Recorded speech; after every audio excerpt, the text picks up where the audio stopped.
Join the coven.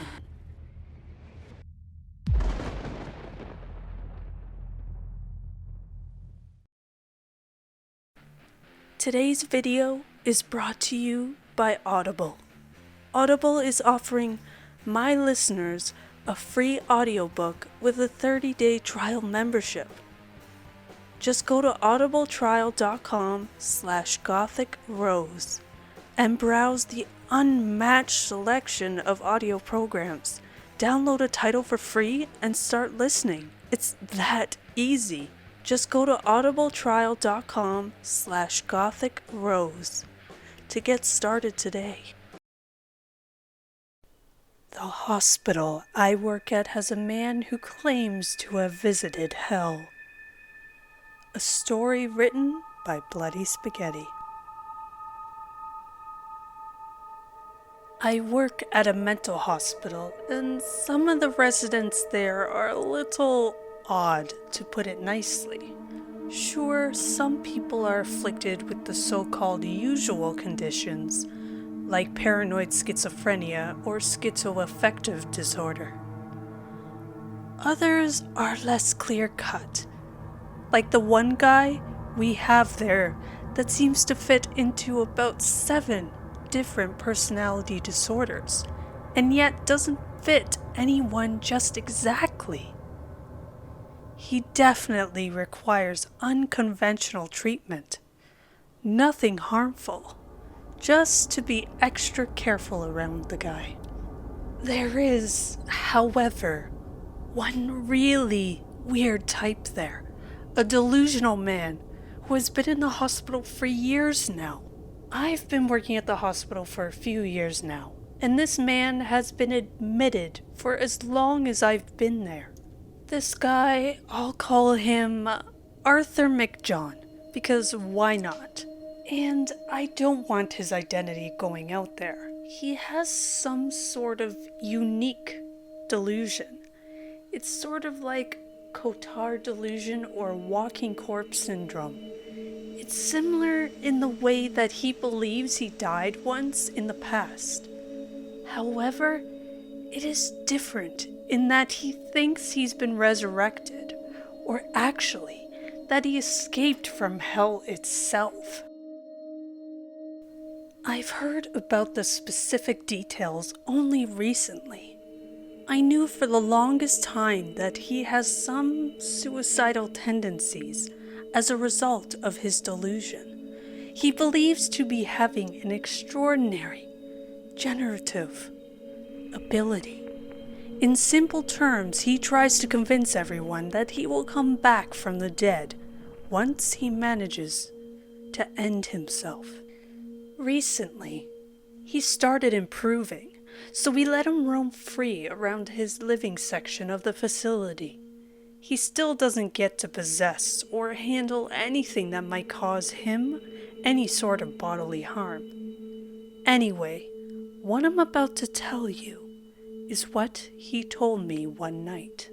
He came up to me from the dark hall, slowly, almost as if he was trying to creep up on me when I was busy doing the paperwork on other patients. I didn't even notice him. I was buried in the papers with the light from my monitor was almost soothing me, immersing me completely into my monotone work process at that moment. "Hey, Jack." Arthur's creaking voice crept up on me in front of the computer, startling me. "Oh, God!" I yelped as I jumped from my seat. I didn't mean to startle you. I'm sorry," the man in the pajamas said. "Oh, wow, it's fine," I said as I clenched my chest. Do you need anything?" "Well, I'd like to talk to someone. Could you, he asked in response. I guess, but let's head to your room first, okay?" I answered, trying to relax in the process. "Sure," he said, and turned back towards the dark hallway. I followed suit. The whole walk to his room was quiet, almost eerily quiet. For a person who wanted to talk, he didn't have much to say, it seemed. Once we made it to his room, he slumped his long and lanky form on the bed and motioned me to sit on the chair by the door. I did. "So, what did you want to talk to me about?" I asked him hesitantly. His facial expression became serious, something very unusual for him. He was never seen having a serious expression on his face. "Do you know why I'm here?" he asked me with a cold tone. "You suffer from a condition called Cotard delusion, and your family admitted you here after repeated suicide attempts," I responded fact-of-the-matterly. "Yeah, my family admitted me here 30 years ago. Do I look 60-something to you?" he remarked sarcastically. "You what?" I questioned. I'm pretty sure my whole body language gave out the fact that I wasn't expecting this sort of response.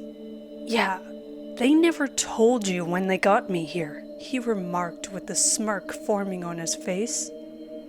"That's He cut me off. "Impossible? Sure, you can always read my files and see when I was admitted. Do you know why the older staff members call old Joe Adkins Barbarossa?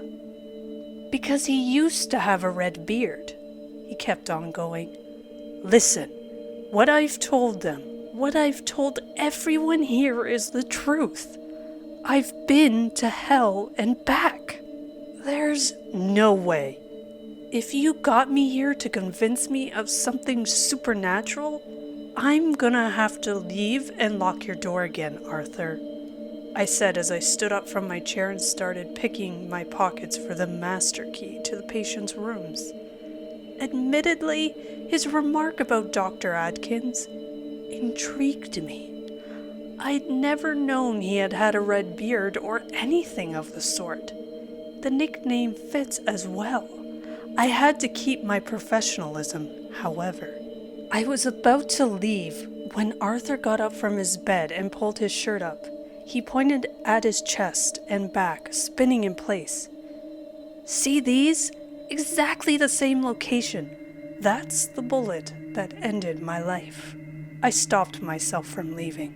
"So you've had an NDE, and the lack of oxygen damaged your frontal lobe, causing the I was going to say, but he cut me off. "I woke up in the morgue in a body bag. I doubt people who were near death get placed in body bags, Jack," he said. "Okay, well then, tell me how it was like in hell." I decided to humor the situation as I alert other staff members to arrive, just in case. "Now you're asking the good questions, Jack," Arthur exclaimed before slumping back down to his bed. He then continued speaking. "You see, once you die, you go to this dark, pitch black, dark, wet, silent place, and there you're alone. Inside, nothing at all. Just you and the pitch black, silent darkness. There's a feeling of wetness, but it's so dull and muffled that you're not really any wetness. You're not feeling anything in that place." "Doesn't sound too bad," I mused, trying to ease up the ever-growing tension in the room. "It's lovely. For a short time, but then your mind or soul or something, that thing inside you begins trying to come up with things to keep you away from the nothing. That's when something akin to hallucination starts happening. You hear voices, you see faces. That's not too bad. But then, my friend, you begin feeling as if you're being followed, chased, preyed upon, The paranoia creeps in on you slowly, and everything becomes darker, more sinister. You begin seeing disturbing visages, and the voices become screams, shrieks of unimaginable suffering. A chill ran down my spine as he said that. Sometime later, the paranoia becomes unbearable, and you begin screaming into the nothingness. But no voice comes out. You try and move around, but you can't feel your body. Your fear only gets worse. You're losing it. The nothingness just eats away at you, slowly, patiently, almost deliberately. God knows how long later you begin feeling pain. At first, it's just small pricks and pokes on your skin. A nice change from the constant nothing. A feeling at last. Unpleasant one, but still. Sounds awful. I cut him off. Oh, we're not even at the best part yet, son. The pain eventually grows. It grows endlessly to the point where you feel as if you are constantly shot, stabbed, cut, beat, burned all at once. You try and run away from the sensations, but you can't. That is when you realize you are frozen in place. That's when I finally realized I'm stuck in place. No, that's when I accepted it. I felt myself beginning to experience fearful discomfort. His tall tale was getting to me. Arthur simply continued. Fear. It becomes the only constant. Eventually, you get used to it. You get used to being always exhausted and in pain, and it becomes fine. Trust me, it does. It sure as hell exhausts you, but then at some point you finally break. They finally manage to break your spirit. Arthur grasped at his pillow tightly and kept on saying, For me, it was when I saw that thing. I don't even know. It had a jaw, massive, like a cave, and one red, bloodshot eye on top. I can't. Hey, are you all right? I asked as I started making my way towards him. I'm fine. I just struggle to remember.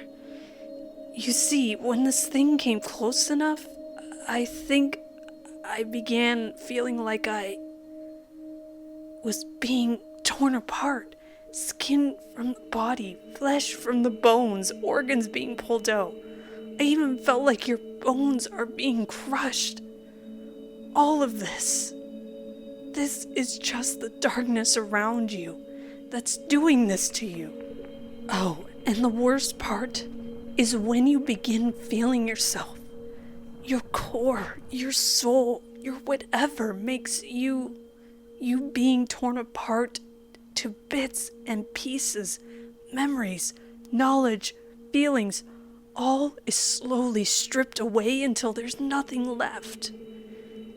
They take your memories, your feelings, the freaking pain, everything, Arthur said as his voice quivered and tears began streaming down his eyes.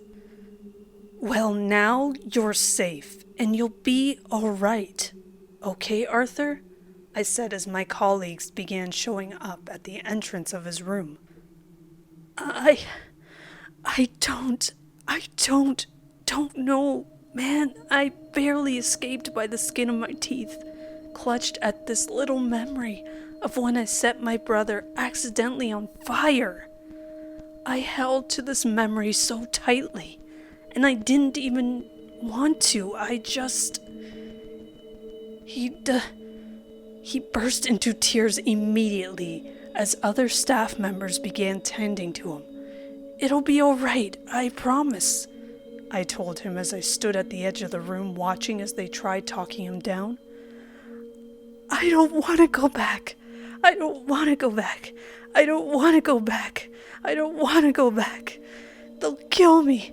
They'll kill me. I don't want to go back," he screamed repeatedly as he began thrashing and clawing at the other staff members who tried to calm him down. "You won't go anywhere, Arthur," I told him before leaving the room to notify the administration.